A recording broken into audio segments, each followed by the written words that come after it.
Amplitude, time and frequency measurement करनी है using DSO. ये ऑब्जर्वेशन टेबल है, इधर टाइप ऑफ सिग्नल सेलेक्ट करना है, यहाँ पे एम्पलीट्यूड बाय स्केल, फिर यहाँ पे amplitude in volt by cursor method. ठीक है, यहाँ से हम सिग्नल सेलेक्ट कर लेंगे। ये इसका आउटपुट पोर्ट है जो चैनल 1 पे लगा है डीएसओ पे। यहाँ से हम फ्रीक्वेंसी सेलेक्ट करते हैं, यहाँ से हम फंक्शन सेलेक्ट करते हैं, यहाँ से मॉड्यूलेशन सेलेक्ट करते हैं। मॉड्यूलेशन में अभी ऑफ दिखा रखा है, ये AMS, AMB, then FM, then SWP, then ASK, then SHK, then PWM, then off. हमने ऑफ में सेलेक्ट किया है। यहाँ से फ्रीक्वेंसी सेट करी है 1 किलोहर्ट्ज। यहाँ से फ्रीक्वेंसी वेरिएशन है, ये एम्पलीट्यूड वेरिएशन है।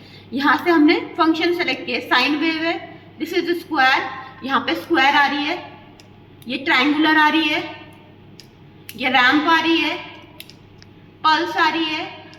फॉर द टाइमिंग हमने क्या सेलेक्ट किया है, एम्पलीट्यूड सेलेक्ट किया है 3.92 पीक टू पीक वोल्टेज, और फ्रीक्वेंसी सेट करी है ऑलमोस्ट 1 किलोहर्ट्ज के बराबर, 967 हर्ट्ज लाइक दिस। ये हमारी ऑब्जर्वेशन टेबल है।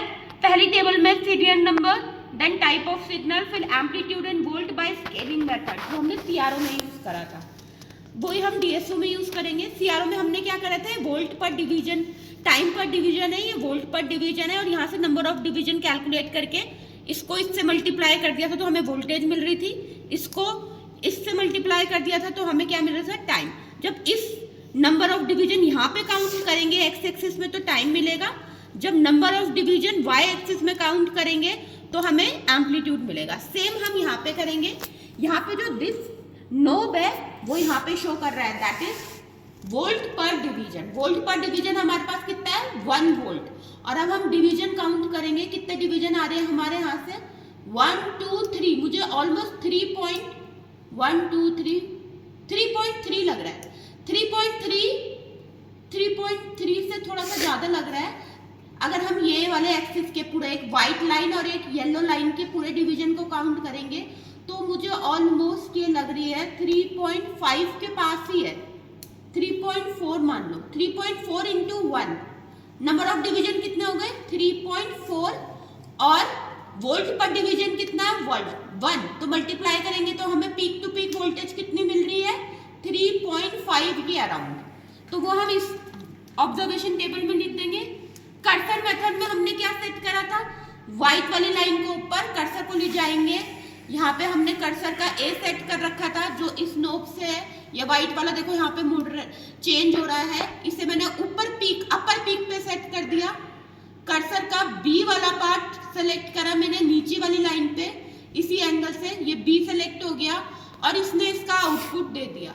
डेल वाई कितना आ रहा था हमारा, 3.60 ऑलमोस्ट, जो हमारा इस स्केल से मेजर हो रहा था। तो यहाँ पे हमारा एम्पलीट्यूड निकल जाएगा जो बिल्कुल करेक्ट आया है फंक्शन जनरेटर से, 3.92, और ये 3.60 और ये 3.5, लिटिल वेरिएशन है पॉइंट का, ऑलमोस्ट हमारा रिजल्ट सेम ही है। नाउ हम इसकी सेकेंड टेबल देखेंगे। सेकेंड टेबल हमें क्या निकालना है, फिर से हमें स्केलिंग मेथड से टाइम निकालना है और कर्सर मेथड से टाइम निकालना है सेकेंड, फिर फ्रीक्वेंसी निकालनी है जो इनका 1/t कर देंगे। पहले साइन वेव का निकालेंगे। साइन वेव का हम कर्सर में जाएंगे, कर्सर में जाके हम यहाँ पे वॉइस एक्स सेलेक्ट कर लेंगे। एक्स सेलेक्ट करने के बाद कर्सर ए में जाएंगे। कर्सर ए आपकी ये व्हाइट वाली लाइन है, ये ऐसे चेंज हो रही है। कोई एक टाइम पीरियड देख लो, एक साइकिल का, ये इस पॉइंट से शुरू हुई, यहाँ पे खत्म हो गई। इसका दूसरी वाली लाइन सेलेक्ट कर लो, इसकी दूसरी वाली लाइन जो ऑरेंज टाइप की है वो यहाँ से सेलेक्ट हो रही है, वो मैंने यहाँ पे सेलेक्ट कर ली। ठीक है, इससे सेलेक्ट करने के बाद इस पॉइंट से इस पॉइंट तक माइनस कर लो।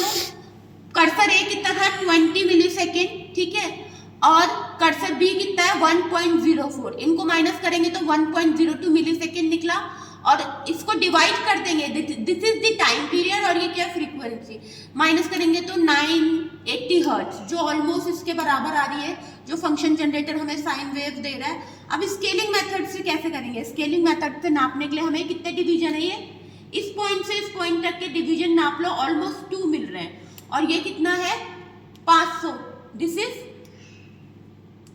टाइम पर डिवीजन। टाइम पर डिवीजन कितने मिल रहे हैं, 500 माइक्रोसेकेंड, उसे हम 2 से मल्टीप्लाई करेंगे तो वो कितना आएगा,